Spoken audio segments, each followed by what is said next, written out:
Yeah, because I don't like the idea of you over analyzing someone because you will not know about the person or your dynamics with the person until you're together with them. True, one-on-one. So like like growing up, right?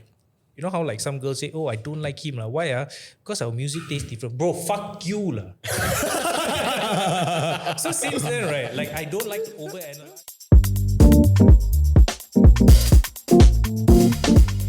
Welcome back to Yamcha Sessions, VFO, VeryFastOne. What are we going to be talking about today, MJ? Today, we're not just going to be talking, we'll be roasting single people.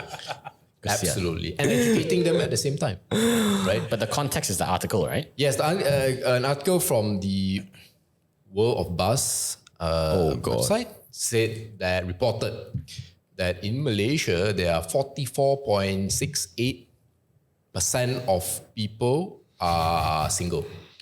44.68%. This includes male and female, I'm assuming. Yeah, and we are the third in Southeast Asia for being the most single country. What's the first and the second, bro? Brunei and Philippines. Philippines, then Brunei. Bro, Philippines is ahead of us. Philippines, all the Pinoy... Bro, Filipinos are the Spanish people of Asia, bro. How the fuck are they single, bro? Oh, they're so good looking, so what the fuck? They have fun, but that is... True. Stops there. they got problems with commitment, maybe. I didn't say that, but... Hey, single means not married or single means I don't have a girlfriend?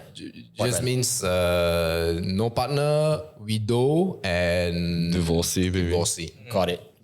I'm assuming this is big sample size. Yeah, so we do not know the breakdown, how many of it is widow, but I would assume that across every country is the same difference depending on how you break down some more than others. Okay, so anyways, we will be addressing two questions today. The first is, okay, maybe the objective of this podcast is to help reduce that number. Okay.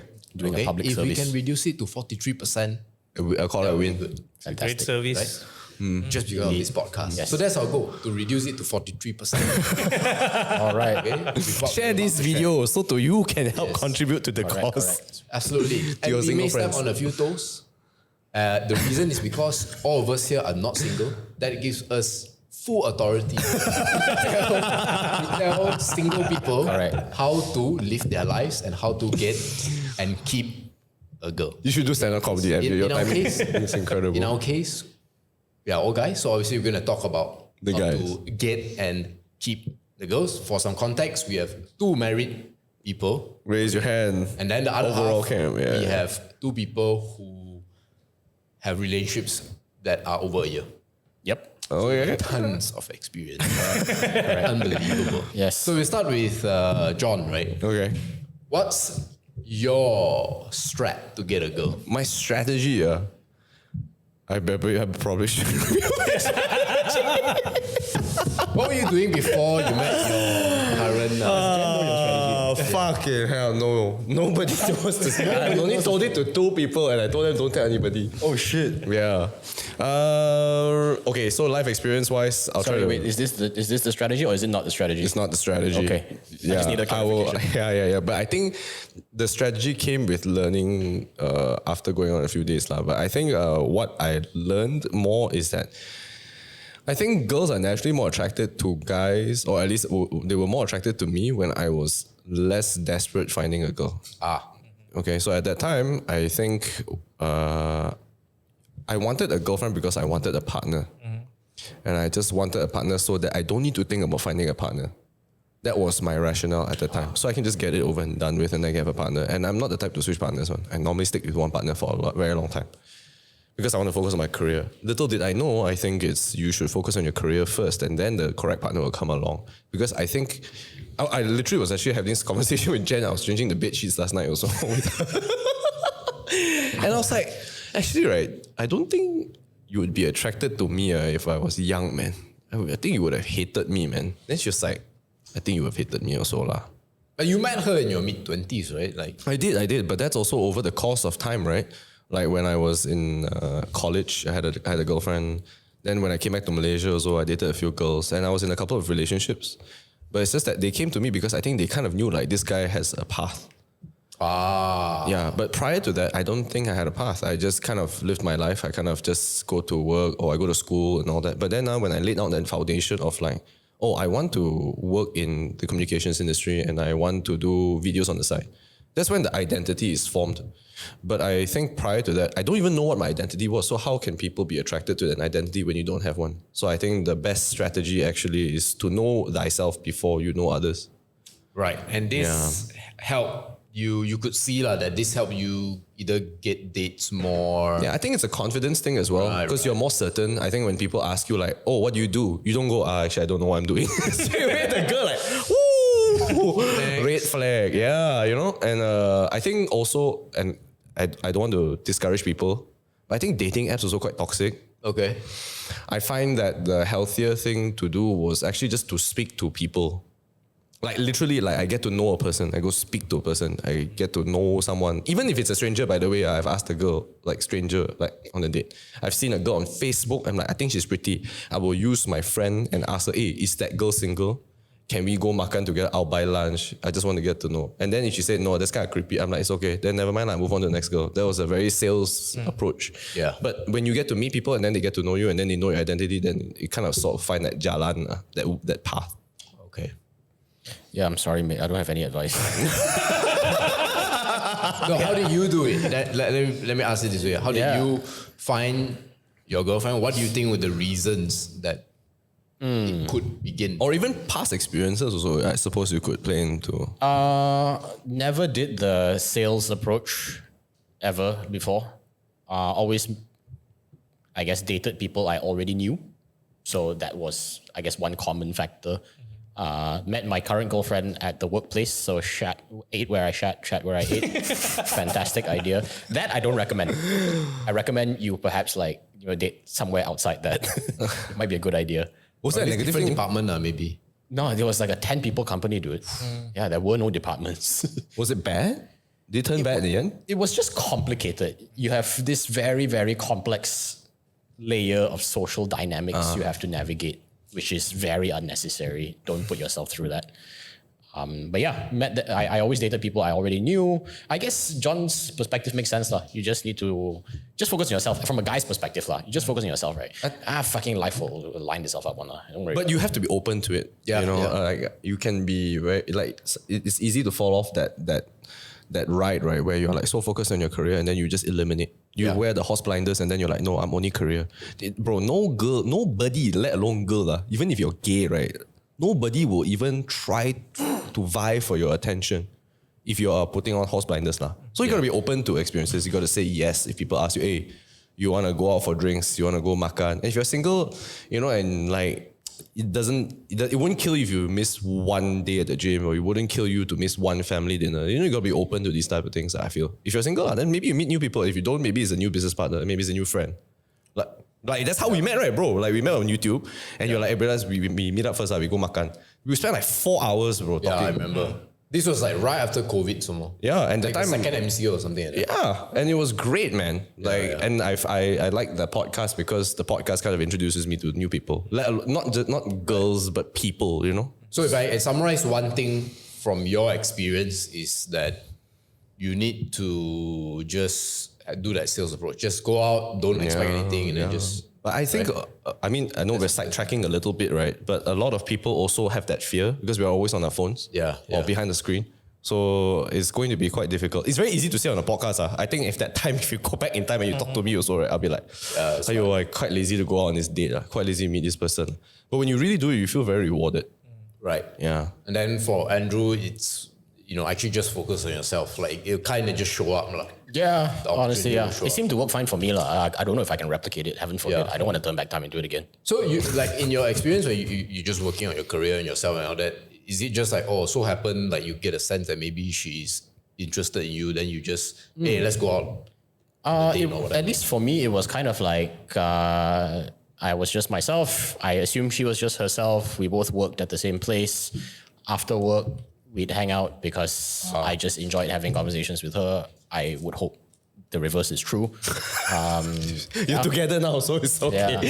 I have an add-on question, right? Because I think we're very much focused on life after 25, life after uni. Okay. What was it like post school? Post. Post school. Okay. Say 18 to the age of say 25 till the end of our uni life. That What was was it during that phase? That was for me. I didn't know because I was finding a partner. So I was finding a partner, and then no partner will come because they don't really have an identity. So it's kind of like, what's your major? So I major in communications and advertising, and then that's it lah. That's the extent of your conversation lah. You know, like, oh, what classes do you go to? It's like baseline shit lah, right? Even if it's your first job, you kind of complain about your first job so much that you really are not sure whether you're confident. Nobody's confident in their first job lah, right? And then after that, it's just when I hit 24, 23-ish, actually maybe even 22, 23, then you start to find that rhythm lah. So it's the same thing what I mentioned. It's kind of like, for context, so people are listening, right? You need to find that footing, but when you do find that footing, then you have an identity that people can be attracted to. Yeah, that was me lah, you know. So Vic, how do you get yours? What experiences can you share? Failures and successes, by the way. Sure. High percentage of failure because I only have one strategy. Which is? Spray and pray. Valid. It does Law of one averages, example bro. is being sprayed, just so that we do not misunderstand what you say. Ask a lot lah. I think first you need to understand yourself. Yeah. What kind of person you are. Physically, brain-wise, all that stuff you need to take into consideration. What's your stats? What's my stats for? Yeah lah. Do you know your stats? What Yeah, is your you, stats? bro. you just know like everything about yourself lah. Do you look like Brad Pitt? No. No, not many Okay. of us. Yeah. Right? Are you like the smartest? Probably no. Are you like super wealthy? But you know, No. the prettiest girls have the ugliest boyfriends, you know. Sure. So if you're ugly, I mean, Yeah. Yeah. Oh, So stand a good you chance. need to sort of fix yourself again lah. Then you just like for me, it's not when I like a girl I ask her out. Oh. If I think I can communicate with this person, I just ask them out. So So if I you- go on for a meal with them. If it works, go for a second meal. I wouldn't call it a date. Just go and hang out with the person lah. I won't call another friend lah for sure. Right? Then from there you figure out lah whether you actually like this person or not. I actually found it for me, right? I kind of went that route first. Then, to me, I think it was challenging because I couldn't really identify whether it was a date or whether it's just a makan session, that type of thing. And it's a dance in a way because when you're having that dance in that makan or that coffee or that whatever, then it would be awkward if you called it a date or you called it a lunch / coffee, whatever. And she would think otherwise. So, for example, my first date with Jen was, I didn't think it was a date. It was a, let's go out and eat. with a fan. I mean, whatever lah, right? Subscriber. Right. So when Jen dressed up and all that, I'm like, fuck lah. I'm wearing Nike shorts. I just came back from the gym, rolling a cigarette there. I thought we we're just gonna meet to like, I don't know, hang out lah, right? You went for pan mi, right? No, bro. I went to Zen and Go, brother. Oh. Yeah, that's like, fuck. She thinks it's a date. God damn it, man. I fucking thought that this was just hanging out, man. Yeah. And that's it lah. I highlight lah. But what? But works, correct. I'm married to this woman now. You weren't desperate. Like you weren't. You I had was- zero expectations. Right? Yeah, but actually when she met me, she was like, standard lah, this fucker. Yeah. Just as per But video. it's, yeah. You see your videos, she knows already. But like what John said, like I think that interaction is super important. Yeah. None of that with your friends and all these kind of things. Like you just need to interact with the person to find out lah. Yeah. And I don't know. I generally don't like the person before asking them out. Oh, is it? Shit. Yeah, because I don't like the idea of you over analyzing someone because you will not know about the person or your dynamics with the person until you're together with them. True, one-on-one. So like like growing up, right?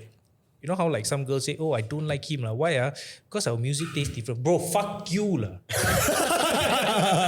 So since then, right? Like I don't like to overanalyze. Yeah, just true. get together and then you will figure it out lah. Then you break up. It's lah. very it's too analytical Correct. for it to work lah. Yeah. That's true. My experience, I genuinely believe there is not necessarily a formula, but quite. So I did it in a very structured way. Okay, and it's purely dating apps. I've never met someone like naturally and then asked her like a common friend and all that. Why? Because I think I don't know, if I just feel it very awkward because then we know common friends. And then just imagine when you break up, right? If you break up, sorry. yeah. Cannot. It's tough lah. So I mean, there's a lot for me to say, but I'm trying to make it as brief as possible. So my experience has been purely apps. for what the reason I said earlier on, and the second reason is somehow when you're on the app, there's a understanding you're here to date or like there's a DTF. Actually that is in my profile actually. DTF. Just put DTF. Are you DTF? Bracket Din Tai Fung. So anyway. Oh man. Yeah. Hey, work, man. Like some people ask, it's for real DTF? You're gonna bring me to DTF?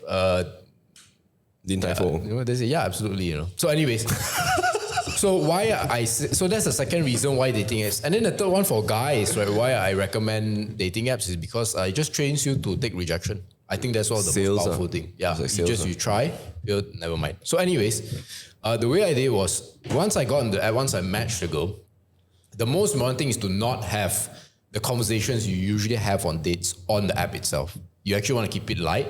Yep. You just want to send memes or photos like that. And you want to, as fast as possible, ask them out on a date. But here's the catch. You cannot say, let's go on a date. Because straight away, it just puts on a certain pressure, especially on the girl, right? So what I usually do is I try to get a sense of what they're interested in. Maybe it's rock climbing, maybe it's the photos. Yeah, maybe the photos, whatever, right? So it's usually like, hey, I know like there's this girl that I brought up before, she did surf skating. What? So skating, you know, skateboarding is like it's just a plank.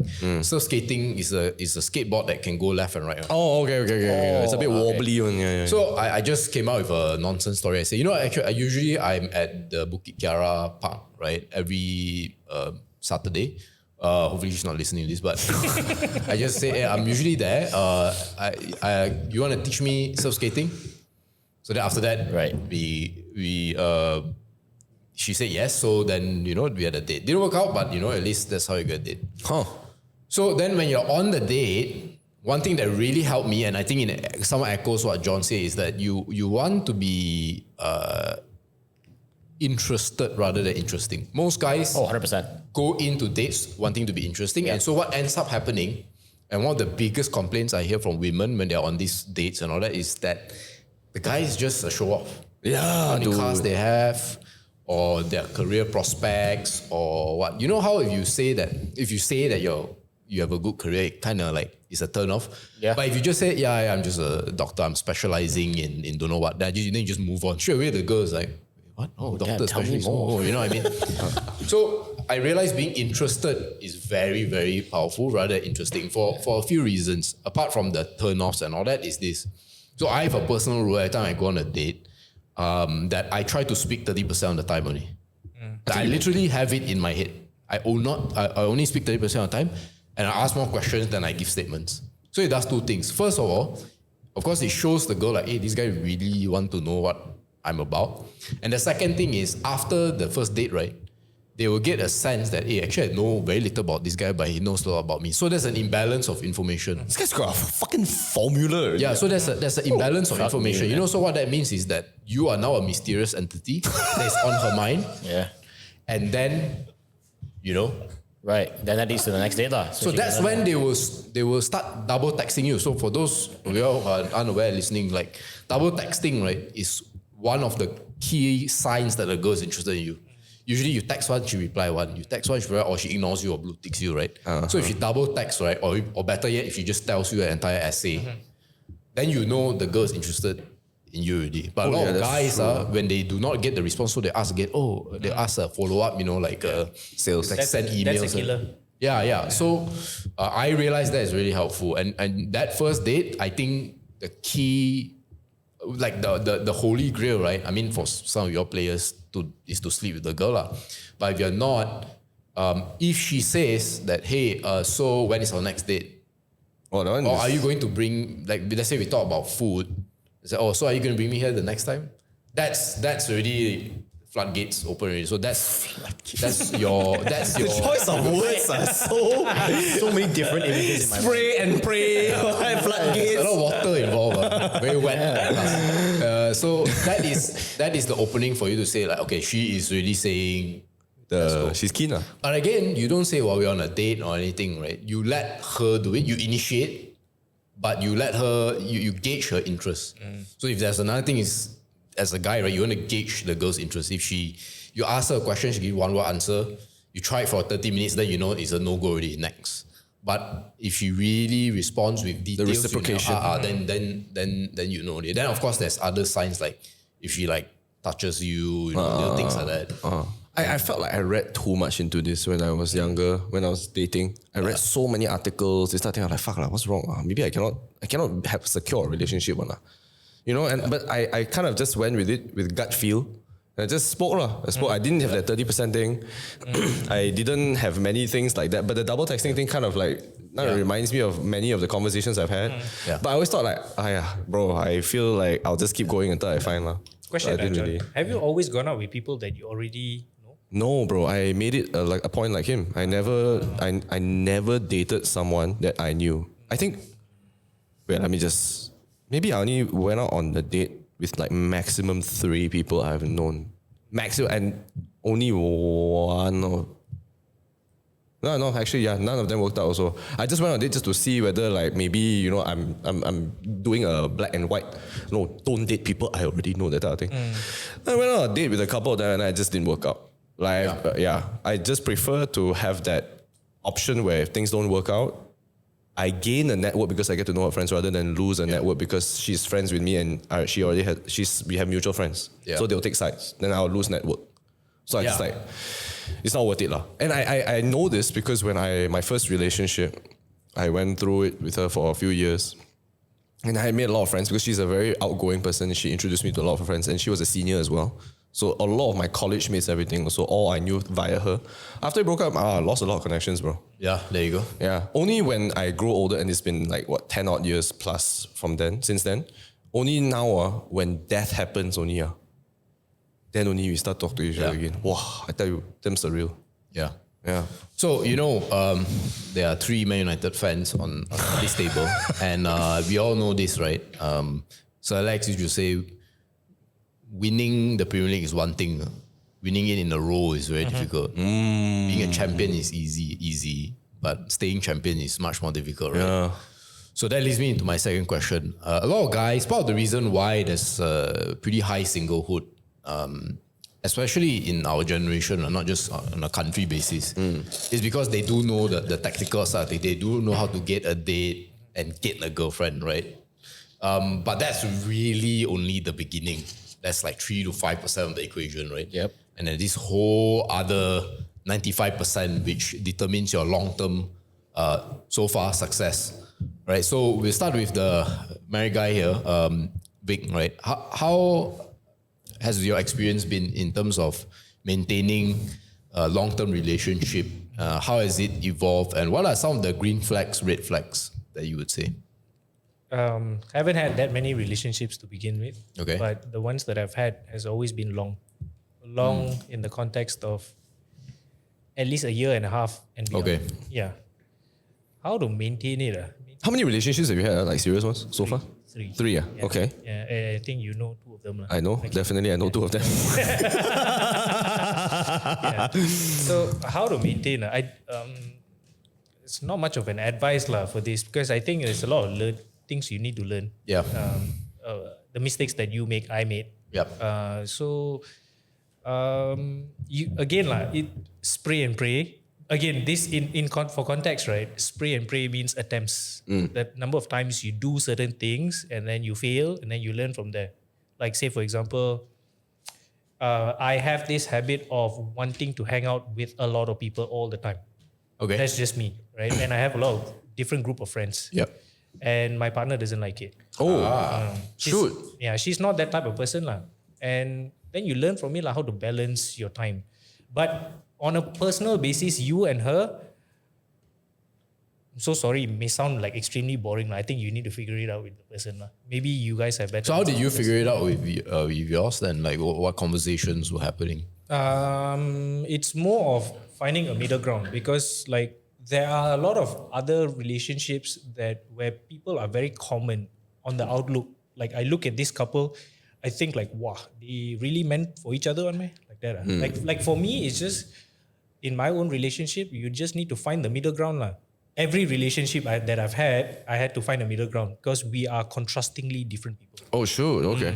We never had like same things that we liked Wow. and things like that. So there are certain things that I pick up from her and she picks it up from me. Sorry to sidetrack real quick. sure. I'm just wondering, right? Do you wake up early or do you wake up late normally? Later. Does she wake up early or late? Yes. Early, right? Okay, never mind. Continue, sorry. Yeah. So there are a lot of differences where you just need to, I wouldn't say compromise, but rather go find a middle ground where you don't hate yourself doing it and she doesn't hate herself doing whatever you. You gotta she sorts of- you gotta talk it out, lah. Yeah. You gotta talk it out. we gotta talk I it agree. out. I agree. Yeah. So long story short, really it's about talking about everything that you don't like more than you like. Right. And so how do you resolve, in your experience, do you resolve everything you need to resolve in a talk, or it's ongoing? Some things do not get resolved and there's an expectation that Yeah. it will take time to solve. Both. Right. Quite general, that one Yeah, actually, because I think life is long, right?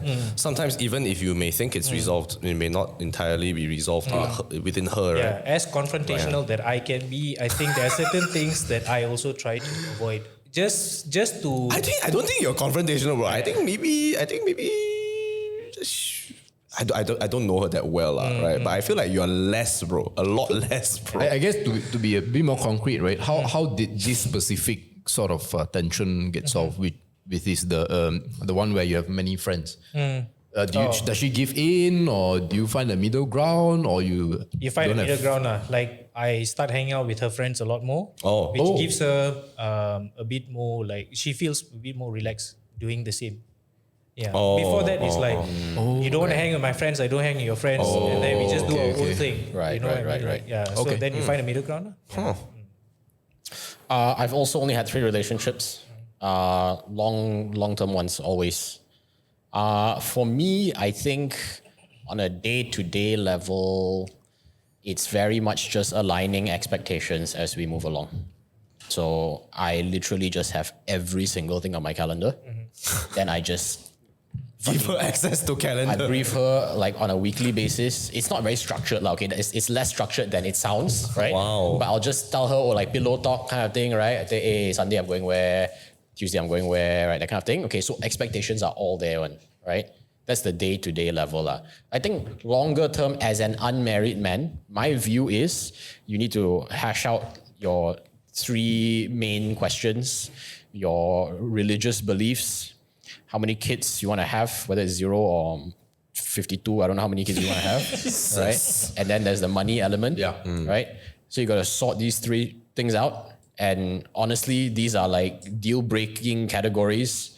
If it's not meant to be, it's not meant to be. Touch wood, so far mine seems okay. People change over time. That's why I say seems, right? You can say now you don't want kids, then over time you say I want 52 kids. Yeah, like what the fuck, much how high, what the fuck? Or like money situation might change over time. So it isn't always what it seems. So if you could use an example, historically, has there been any cases where that you butt heads, and how was that resolved? In the same vein of Vic? I think from your longer term perspective on your 3 categories, at least with Lewan and I, we haven't really butt heads too much. Okay. I think we've by and large resolved the 3 categories. And then the alignment of expectations, the day-to-day bit, this one I just learned the hard way. Like one day I just fucking forget to tell her something, and then I double book and then highlight, and then it's really my bad. I'm like, fuck me lah, right? So I just calendar the shit out of everything. Fuck me, man. Perfect system. But that 3 bucket, I completely agree. Yeah. I think if you have that out of the way, like you have alignment for that, I think everything else is not a problem. Correct. Can solve one. The rest can solve one. You get scolded by like. We actually know statistically those are the 3 big factors of failure. So you solve that, your success goes up. So to recap, it's religion, it's finances, Kids and finances. Yeah. and kids. If you have similar religious views / cultural views, if your views of money is the same, where to allocate them, and then how many kids you want, you will pretty much. It's very hard to mess up, lah. I think I might need to add one more. I feel like it's the family you're marrying into. It's quite important in the cultural aspect of being an Asian. If you ask me personally, right? If you're marrying an Asian and you're not an Asian, or you're an Asian marrying an Asian, I think you should probably get to know your partner's family. Yeah, because you're not actually marrying a person, you're marrying a family. Yeah. And you need to know the relationship of that person with his or her family as well. That one's very important. That one I've learned the hard way also. Before I move on to John, do both of y'all have any challenges or experiences you can share on your partner's family? Especially yours will be interesting because it's not just cultural, it's racial as well, right? Yeah. My first 2 relationships, I had issues with. It's not that I had issues. I think they were not in favor. Oh, shoot. But Didn't know that. thankfully, Change my over wife's time? family, Oh, current, yeah. amazing. Okay. Yeah. I again, the strategy was tackle the grandma. Oh, Grandma like you. From our first meet. So it was great. Yes, I have never on a scale of 1 to 100, 100 being really hard to be in the family, I think I was closer to 0. That's how easy it was for me to get, because she had her way of introducing me to her family, which is we dated for 2.5 years to stamp and say that this person is stable. Yeah, then she introduced me. So she had a plan. oh wow. Yeah. So then that's something that I learned. Then after she introduced me, then I introduced her to my parents. Then they Your parents side okay lah. they love each other. Oh, wow. For me, I guess it was my only concern was from a language perspective. Her family is predominantly Mandarin speaking, but they are super welcoming also. Scale of 1 to 100, maybe a 4. So it's almost negligible. Yeah. So blessed in that sense. Otherwise, I honestly wouldn't know how to tackle it. Yeah. It's either I learn Mandarin or I just live with the weird social dynamics. See, but it's difficult, right? Don't you think? If you didn't consider that family thing, every time because we're Asian, family is a very big part of your. Absolutely. Yeah, it's going to happen. Yeah.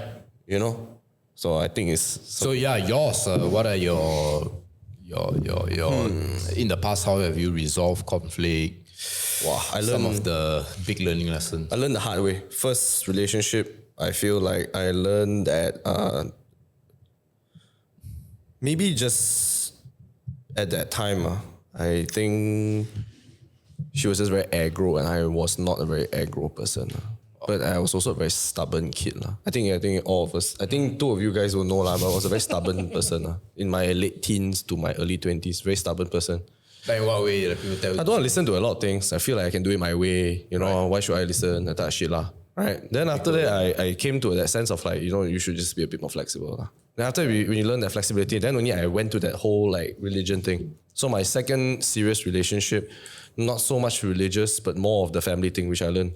Okay. Yeah, and it was very strange. I won't reveal who she is, but I think when I got to know her family, it was very strange because her values were very like, oh, don't worry, I think if we ever got married, right, not sure if we do, honestly, you can sleep around, it's fine. As soon as you come back and see the kids only. Then I was like, wow, huh? Yeah, because her family was like that. That means she felt like a dad or a mom, it was an open marriage, is it or what? No, it was not, but it was just like, I understand, guys are like that. Cannot trust one. They're like, wow, fuck. That's quite sad. So as long as you provide lah. Yeah. It was a provider role rather than a partner role, right? Then after that, I just like, wow, I really don't know whether this is something I can deal with. And then the religion one, I thought I could skip. So my third relationship after that, it was the religion question. And that was when it's part of the family thing also. So when I was dating my third serious girlfriend, I remember going to her place and the mom just locks herself in the room because she doesn't want to speak to me. What? Yeah, because she's like, this guy's not Christian, no point. What? Yeah. You're going to hell anyway. Yeah. She would say, he's going to hell anyway. For real? Yeah. So aggro, huh? Damn aggro, bro. And then I was like, damn, religion is a very big thing. Shit. Oh, yeah, it's huge. Yeah. It's huge. And Sorry, you just started off like that. I think we were dating for like a month and she was like, oh, I want to introduce my boyfriend. She was like, oh, is it? Who is he? Yeah. I mean, because I don't really like to... If you said you wanted to convert, you think it'd be different? It's very difficult for me to convert because I feel like even if I converted, I would be like, oh, whatever, I just do for the sake of doing lah. And then people can tell that it's not from the heart. Yeah. So like, I would just do it for the sake of doing it. And I feel like, I think mom also can tell, it's like, this guy, I tell you, can you chong hong properly? Can you pray properly? That shit, I'm like,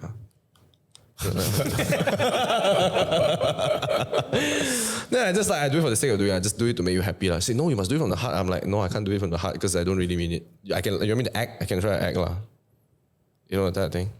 So my third relationship didn't work out because of the religion aspect of it.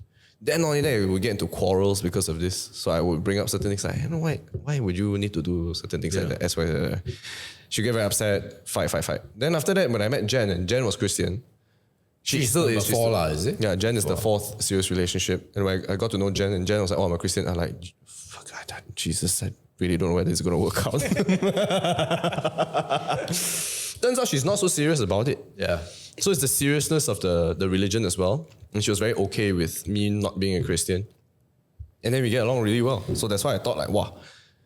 But the family part then I was quite scared because the mom is quite religious, right? So how? Then after that, when Jen introduced me to her parents, she told me, I'm dating this guy. He studied in America. So she's trying to make it sound like, this guy proper. Upskit. Then the mom asked 2 questions, which I think killed it lah. First impression was quite difficult for me lah. Scale of 1 to 100, maybe it was like 50. Wait, it's quite high, man. It's quite high, bro. It's quite high. So it's like, got tattoo? Got. Are you? Wow, that is the first question. Got tattoo or not? Then second question, smoke. Smoke. That's it. She don't ask any more questions really. Then after that, the next day she said, is he Christian? No. Oh, gone. Hey, but her speech to you during your wedding so nice. Bro, that's what I'm saying. So when I got to meet her, and that time I shaved my head lah. None. I look like a fucking guy. I don't even know lah. Then I smell like cigarettes and shit. It's always the rolling amber leaf type shit. It's damn cow, Then she's like, where's your tattoo? I'm like, it's here only. That time I only had 1, so it was my outline tattoo. She's like, like that only.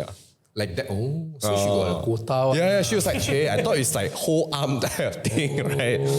Then after that, she asked, so you smoke? I'm like, yeah, I'm trying to cut down lah. So I ease it a bit, right? And I think they all know they know I smoke cigarettes, right? So I think she's just like, it's okay lah. One bad thing only. But I never really fully imposed the fact that I'm damn anti-religion and all that. Yeah. For me, if you went to your own thing, you went to your own thing. And Jen is not a very serious Christian. So Jen is not like, I need to go to church every Sunday and that type of thing. She's just like, I believe there's a God lah. I believe there's Jesus and that's it. So after that, when we moved on, then I think the mom loved me, especially when I cooked dinner for Jen the other day. She's like, you can cook one. Then straight away can bond. Then the 50 becomes 0. Then she become my best. That was her true criteria actually. I think maybe the family aspect of this entire thing was, can you take care of my daughter also or not? Right? So you may have flaws. Everybody has flaws. And then she just said, he's not as bad, But that day when I came to the dinner table, right, I was like, you got a new tattoo? She's like, hey, you what? Then I was like, so quite small lah. She was like, hey, it's very small, man. Yeah, I'm like, do you see this one? She like,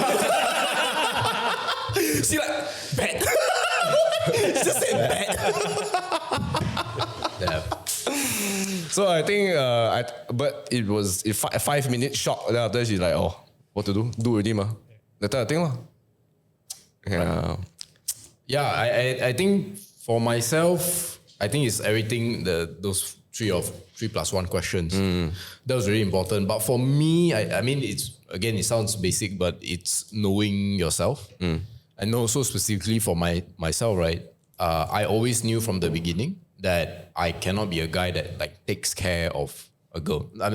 What I mean by that is not that I don't pay for dinners or I don't care or anything. It's just I cannot babysit. Babysit and really, call you every day to, talk to you and your feelings or that. I cannot take it. You need to be able to settle your own shit, which is actually very beneficial to have this attitude, I would say, in this current era where women now are working and, having jobs and things like that. So, I don't think I would have gotten a partner if I was 30 years ago. And that was always the reason why girls broke up with me. So I've never broken up with a girl before. But there was 3 previous experiences where they all broke up with me. And the reason was because I could not give them the attention they want. To which I say, great. And I'm proud to say that it's all amicable, right? There's nothing bad. I tried my best. I can give you one story, right? So one of my exes, when she was sick, so I thought, okay lah, maybe I give her a call, ask her how she is. I thought I'd done my part. So after she recovered a little bit, haven't even fully recovered yet, she was like, how your ex, how do you take care of them when they're sick? I said, I do what I do lah. So you don't like come visit or buy porridge or that. So in my head, I straight away is like, first and foremost, right? You are an adult, you can communicate. You can tell me you want porridge, I buy lah. So straight away, instead of responding, I just send her a snapshot of my Grab food. I say, which one you want, which? Right? And so, but it was a losing battle, so to speak. And then I just told her, look, I think you need to just communicate, right? Look, everyone is different. Every girl is different, right? Like you want porridge, another girl needs something else. So, you need to, this needs to be trained. And I think a lot of girls that I dated in the past think that, no, this should come in the package really, right? I should not have to put this update. Expectation versus reality, bro. I should, their thinking is like, look, I should not have to update this. It should be there already. To which I responded, no, that's not how it is, right? Like imagine if I had this expectation that you need to be a certain weight or you need to dress a certain way. No, for example, I prefer women where their hair at least touch their shoulders. But if I meet a girl who is not like that, does it mean that I say I don't want to be with you? But once I get together with her, so actually I prefer if you have hair that is I mean, that's a fair right? way. But imagine I say, I think it's my expectations that girls should have long hair because, I think I don't like short hair girls, something like that. It would be unfair, right? So, but again, that's the logical way, right? And most women are not like that, at least in the initial. So that's why they all broke off. So I guess why mine that I have right now, which is the longest I've ever been, it has been very, very good because of that life. There's an issue, they'll bring this up, right? For example, I like to go on holidays with like friends. Then she'll be like, this is something for me to adjust to. I'm not used to going out with friends, but just with a partner. So then I got the message like, so actually she doesn't really like that kind of thing. So then I adjust. Manage for that. I think for us, one of the things that really helped was, so as you know, I do not like to talk every day. Like I always believe hunger is the best seasoning. So I'll be closer to you if I don't see you every day. Right? And that has been true so far. And at one point, she felt a bit too distant because I wasn't communicating her. So I'm a practical guy, right? So I go down to the numbers and say, okay, good.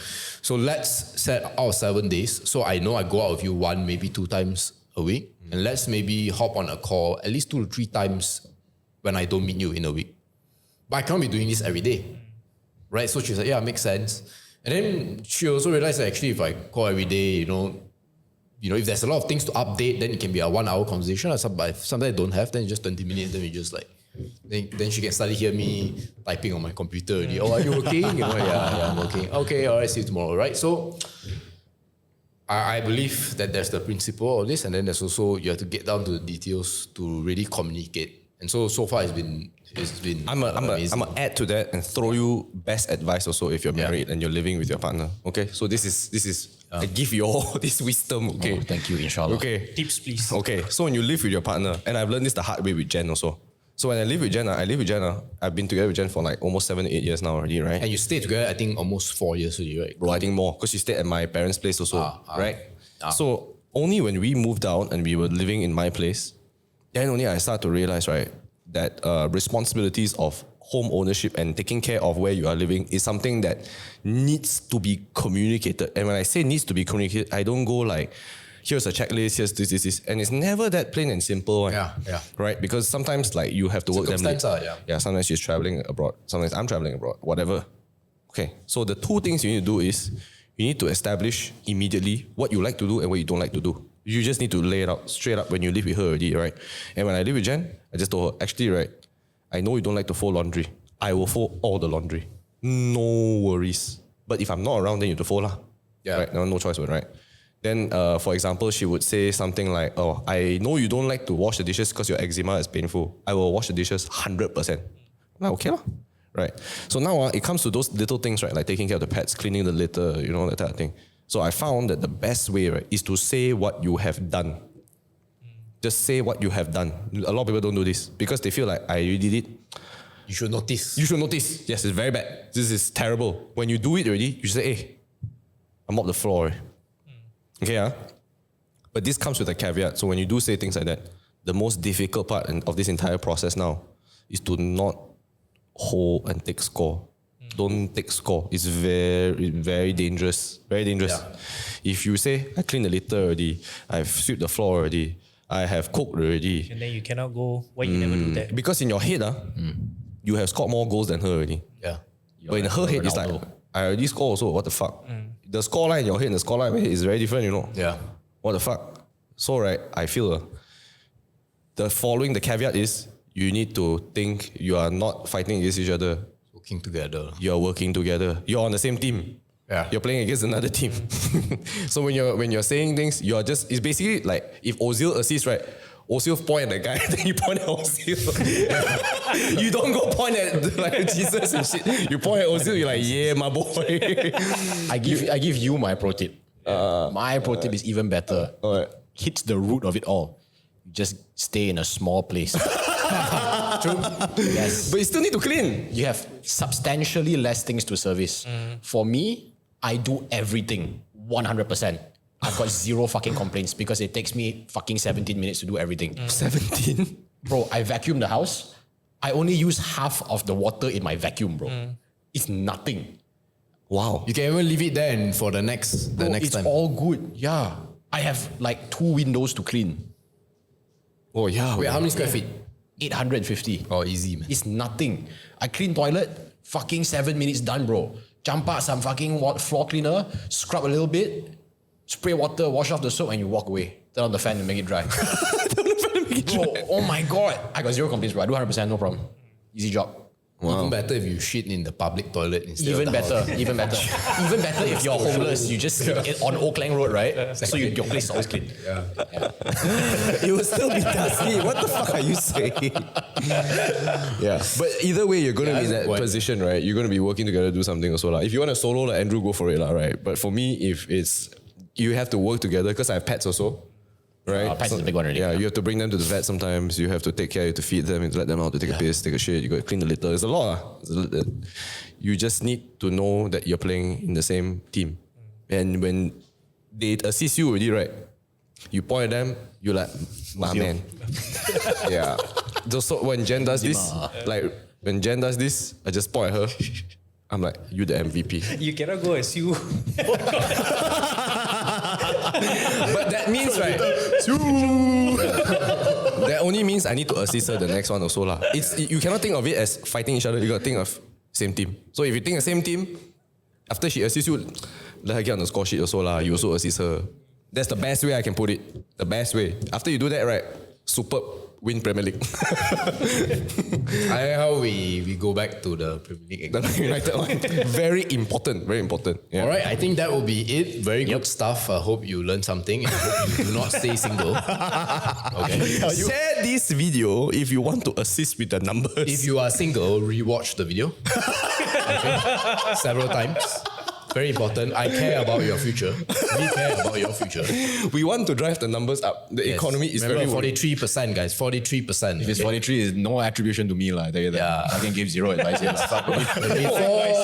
Before YCS VFO, after YCS VFO. 43, 44 to 43. Hey, it's a win, man. A win is a win. That would be great. It's a win. Yes. Don't forget to like. Don't forget to comment. Don't forget to subscribe. Let us know what you think about this podcast. If you're not a Patreon member, do consider. Love you long time.